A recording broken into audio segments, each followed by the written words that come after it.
Ya chicos, buenas tardes. Hoy día vamos a hablar sobre apendicitis aguda, generalidades, signos, diagnóstico, complicaciones y tratamiento, ¿no?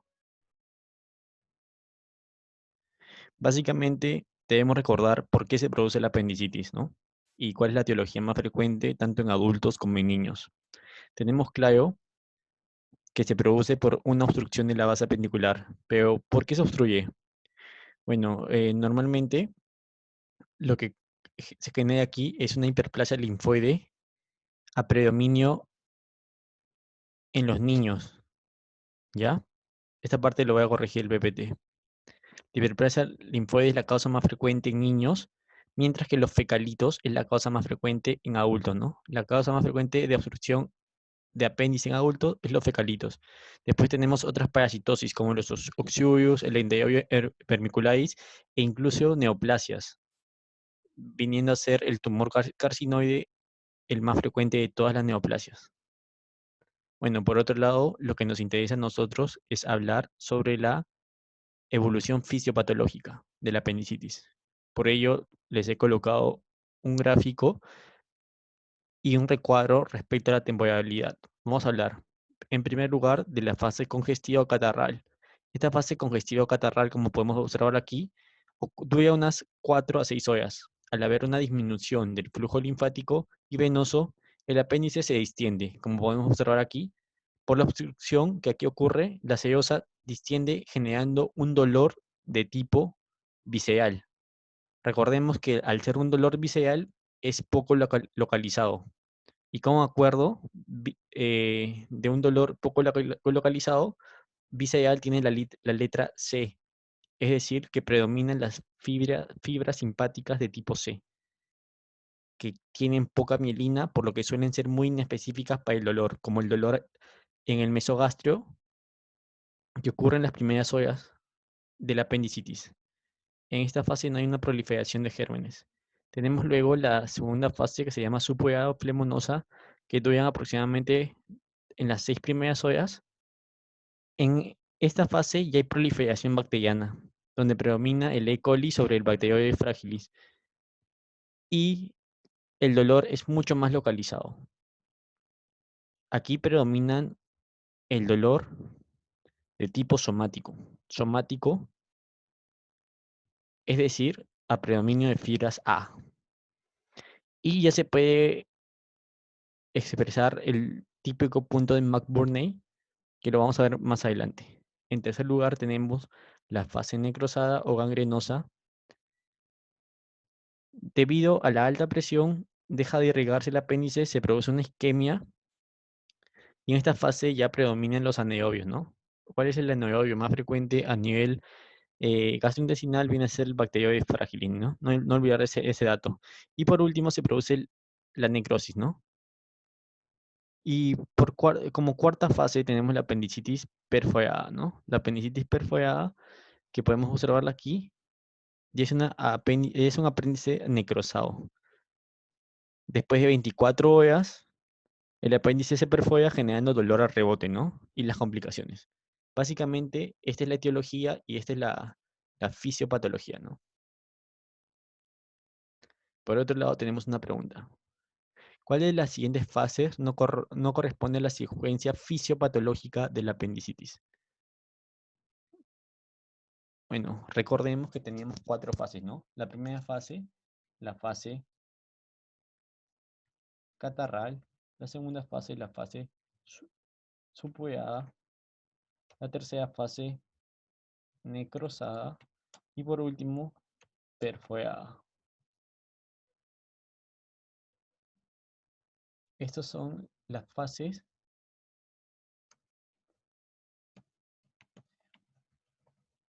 del apendicitis según su fisiopatología, siendo la respuesta la letra C. No existe una fase hemorrágica propiamente dicha, ¿no? Esa es la incorrecta. Por otro lado, recordar que estas dos primeras, tanto congestiva como supueada, vamos a señalarlo por acá, son conocidas como apendicitis no complicadas, ¿no? La típica apendicitis no complicada.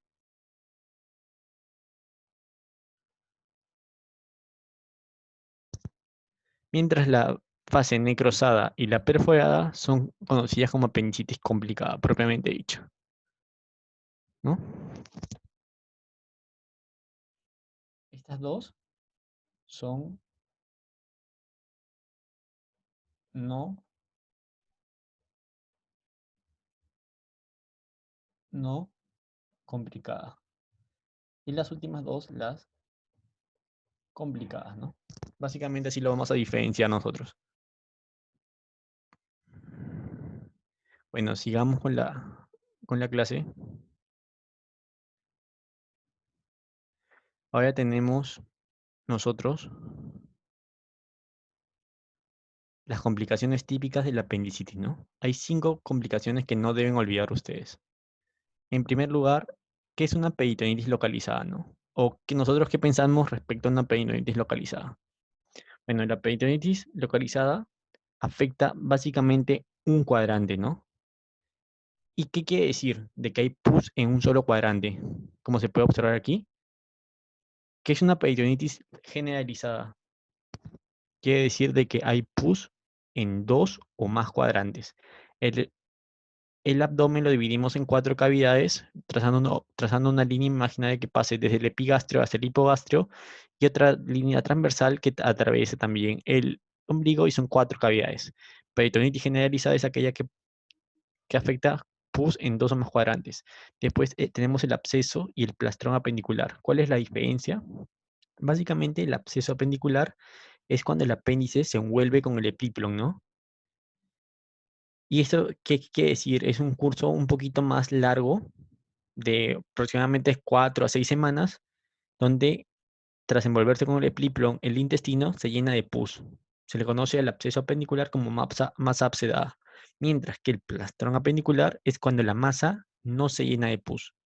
Se conoce como, se conoce también como masa abscedada, pero básicamente uno tiene pus, otro no presenta, ¿no? Tanto absceso como plastrón apendicular se forman con más de 4 días de evolución, donde predominan más que todos los plastrones, ¿no? Por otro lado, tenemos una complicación ya actualmente poco frecuente, pero la más temida, es la pileflebitis. ¿Qué es esto? Es básicamente una inflamación de los vasos hepáticos, ¿no? ¿Y qué puede generar esto? Puede generar múltiples complicaciones, como diseminación por la vena porta, pero sobre todo abscesos hepáticos muy severos, ¿no? No olvidar que pueden generar abscesos hepáticos severos. ¿Ya? No se olviden este dato. Y básicamente lo que les quiero mostrar aquí es una ecografía donde se observa una imagen hiperecogénica con presencia de líquido en cavidad, producto de una apendicitis, ¿no? Puede ser un absceso o puede ser una masa. Dependiendo ya eso ya depende mucho de la ecografía y también de la clínica.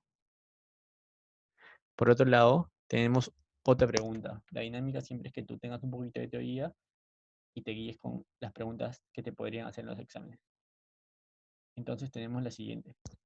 El manejo del absceso apendicular es, al ser un absceso y al haber pus, vamos a necesitar, obviamente, drenarlo, porque habrán escuchado el concepto de que todo absceso se drena, ¿no?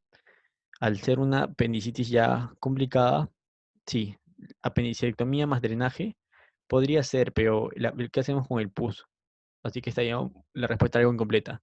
Drenaje solo no sería lo ideal. Haces apendicectomía, lavado y drenaje, podría ser la respuesta. La D es apendicectomía más lavado. ¿Y el drenaje dónde quedó? Por último, la E es una laparotomía exploratoria. Básicamente es una exploración de cavidad eh, abierta, pero el mejor manejo para el absceso apendicular, al ser una masa con pus,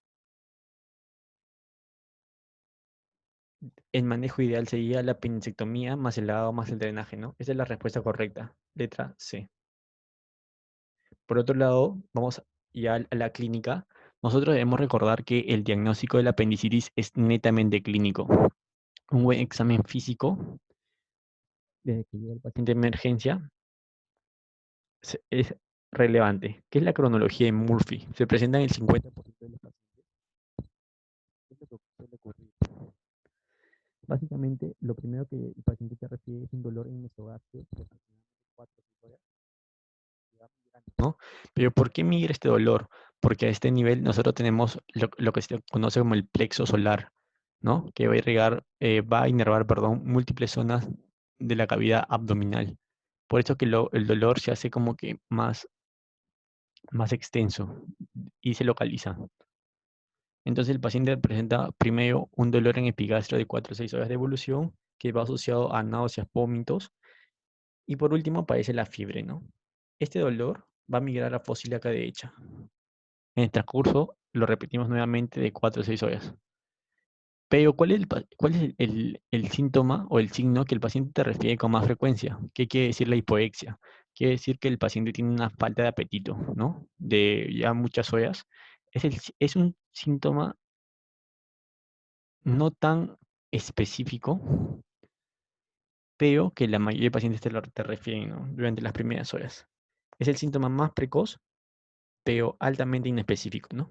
Básicamente ese es el punto de hablar de la cronología de Murphy, que se presenta en 50% de los pacientes, ¿no? Como podemos ver acá en la imagen, la secuencia. Por otro lado, cabe resaltar que tenemos también puntos dolorosos y signos y síntomas, ¿no? Lo vamos a ir viendo por acá. ¿Qué es el punto doloroso de McBurney? Ya lo habrán escuchado ustedes en anatomía.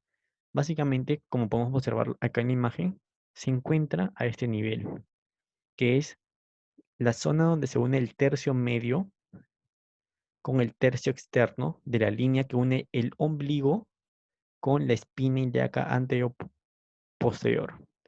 ¿Y qué quiere decir? Te describe localizaciones de apendicitis paracecales, es decir, por delante o por detrás del ciego. Ese es el punto de McBurney. Por otro lado tenemos el punto de Lanz, que se encuentra a este nivel donde tenemos el punteo, es el punto de Lanz, que localiza a nivel del tercio externo, a nivel de la línea que une ambas espinas ilíacas, ¿no? Anterior-posteriores. Te indica, bueno, te localiza apendicitis más que todo pélvicas. Y por otro lado tenemos este tercer punto de acá, que es el punto de Morris. ¿Qué quiere decir el punto de Morris? Es el tercio medio entre el ombligo y la espina ilíaca anterior-posterior, ¿no? No confundir el punto de Morris con el punto de McBurney. El punto de McBurney es el tercio externo, mientras que el punto medio es el punto de Morris, ¿no? Y básicamente estos tres puntos, tanto McBurney como Lance como Morris, es conocido como el triángulo apendículo cólico, ¿no?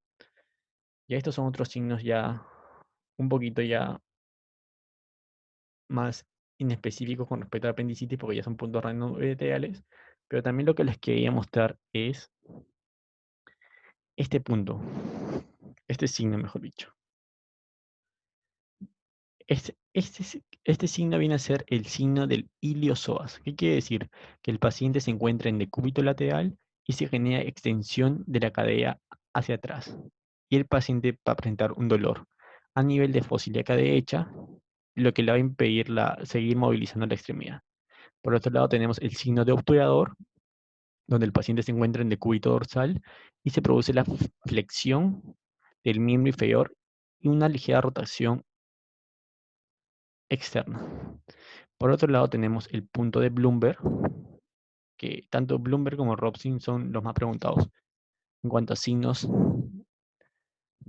peritoneales, ¿no? El Bloomberg, básicamente, como podemos observar en imagen, es un dolor intenso a la presión de la fosa ilíaca derecha. O sea, el examinador presiona la fosa ilíaca derecha y al descomprimir se produce dolor, ¿no? Y el punto de Robson es, al comprimir la fosa ilíaca izquierda, se produce dolor en la fosa ilíaca derecha, ¿no? Eso es el signo de Robson.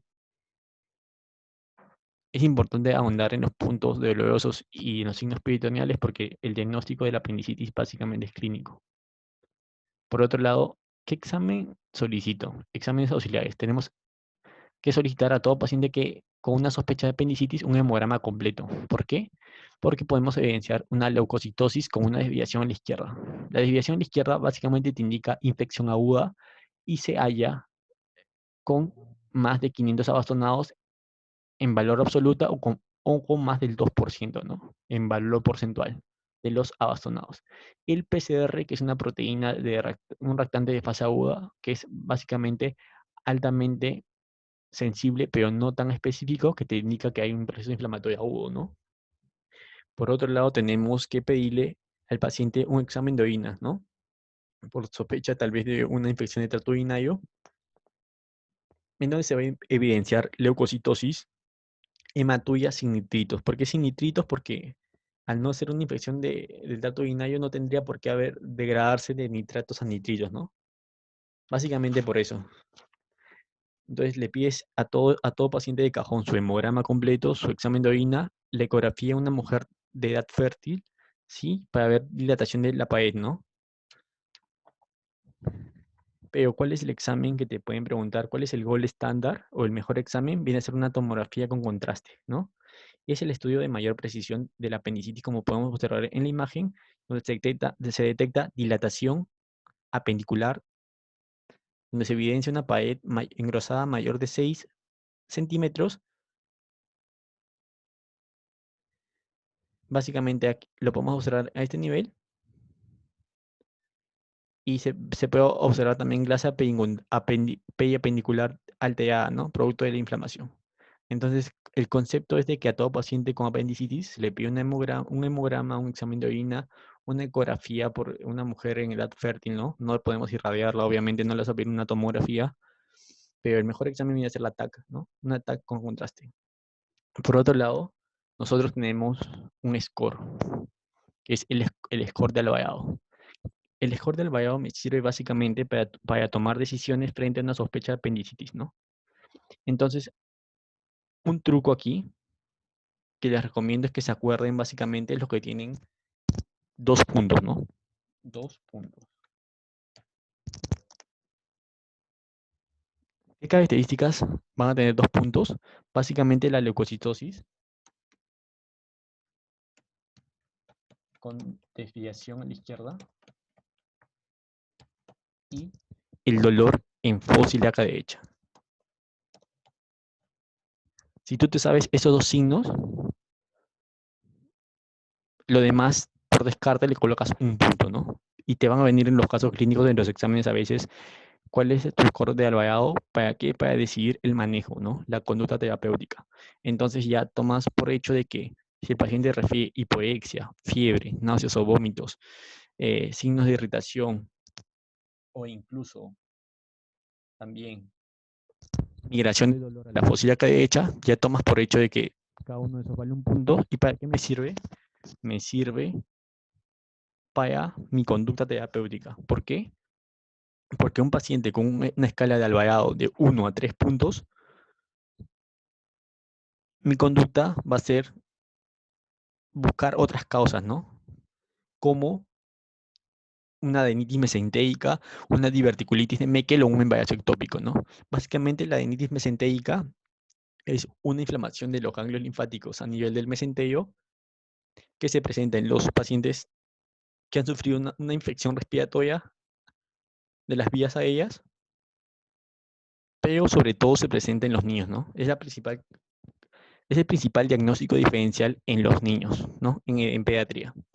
Por otro lado, tenemos el divertículo de Meckel, que básicamente eh, viene a ser la persistencia del conducto peritoneo vaginal y se expresa también con dolor, ¿sí? Con dolor, puede haber en fosa ilíaca derecha, pero presenta el paciente un cuadro de hemorragia digestiva baja y se presenta usualmente en menores de 2 años, por lo que ya podrías ir descartando, ¿no? Y también un embarazo ectópico roto es otro diferencial, pero el cuadro es mucho más agudo, es una mujer en edad fértil, una mujer que cursa con amenorrea. Así que vamos descartando. Por otro lado, un score de Alvarado de 4 a 6 puntos me indica una sospecha diagnóstica y se le solicitaría la tomografía, ¿no? Como un examen de elección. Y por último, un score de Alvarado mayor de 7 puntos es cirugía sí o sí, es una apendicitis. Y ahí básicamente, para llegar al tratamiento, yo tengo aquí de que la cirugía laparoscópica viene a ser de elección, ¿no? ¿Por qué? Porque tiene menor riesgo de complicaciones, el paciente se recupera satisfactoriamente, con mayor facilidad y también porque cursa con menos dolor, ¿no? Básicamente, como podemos observar aquí, hay tres puertos como podemos observar acá. Vamos a señalarlo con el punteo. Hay tres puertos, donde el primer puerto, que va a nivel del ombligo, es el laparoscopio. ¿Qué quiere decir esto? Que va a ser como el ojo del cirujano, va a ser el visor. Por otro lado, tenemos un puerto a nivel de la fosa ilíaca derecha y otro puerto a nivel suprapúbico, ¿no? Tres puertos. Y los dos laterales me va a permitir más que todo maniobrar, ¿no? Para localizar el apéndice. Y el de acá, el del centro, repetimos, es el laparoscopio. Esta es la cirugía más usada, ¿no? Como podemos ver aquí, se realiza sobre la base. Primero se localiza y después se realiza una incisión, ¿no? Y por otro lado, ya no tan usado, la cirugía abierta, la apendicectomía abierta, donde se produce una ligadura del apéndice más una jaeta invaginante. ¿Qué quiere decir esto? Que después de ligar, el muñón que queda se introduce a la cavidad, ¿no? Para un mejor cierre. Básicamente, este es el manejo, ¿no? De la apendicitis. Si hubiera una base en mal estado, después de la jaeta se sutura y el muñón se mete hacia adentro, como lo repetimos, y se sutura, ¿no? Por otro lado, tenemos otra pregunta. Los gérmenes más frecuentes que se aíslan en cultivos realizados en apendicitis complicada son, al ser una cavidad gastrointestinal, predominan los gram negativos y también los anaerobios, ¿no? Entonces me pueden preguntar, ¿cuál es el germen más frecuente gram negativo? La respuesta es E. coli. ¿Y cuál es el anaerobio más frecuente? Viene a ser Bacteroides fragilis, ¿no? La pseudomonas aeruginosa es básicamente ocurre en impresiones intrahospitalarias. El E. coli sí, sí es, pero pseudomonas no es un anaerobio.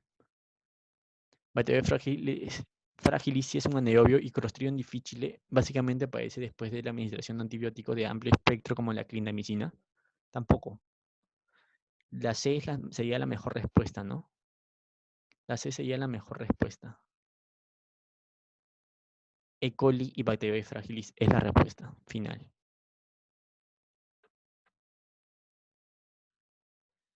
Por otro lado, tenemos manejo de la peritonitis, ¿no? ¿Cuál sería su manejo? Básicamente, si fuera una localizada, recordemos que la localizada es que afecta a un cuadrante.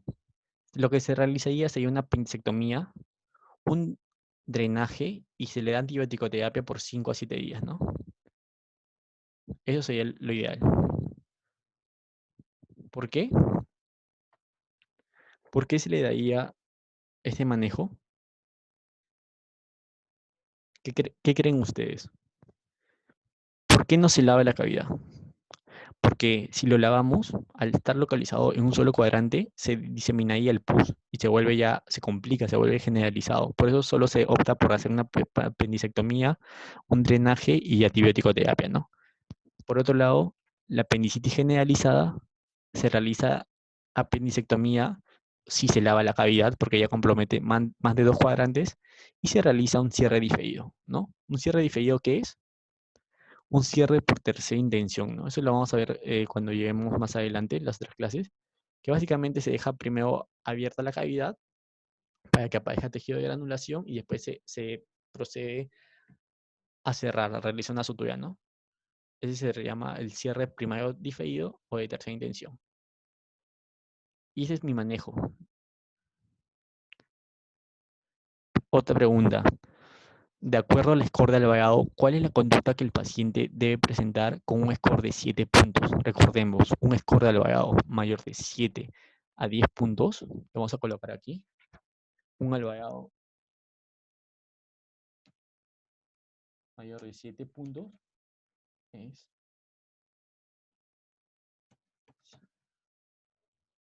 cirugía sí o sí. Hay que hacer una apendicectomía laparoscópica. Entonces, manejo ambulatorio, no. El manejo ambulatorio es para un Alvarado de menor de 4 puntos. Antibiótico terapia y analgésicos. Analgésicos no se recomienda porque puedes enmascarar el dolor y se te haría más difícil el examen clínico, ¿no? Tomografía está indicado para un alvarado de 5 a 7 puntos. Y por último, un tratamiento quirúrgico. Esa es la respuesta, es la mejor respuesta. Y básicamente, esta es la clase, ¿no? Ya, cualquier duda, chicos, lo estaremos conversando en este grupo que tenemos. Gracias.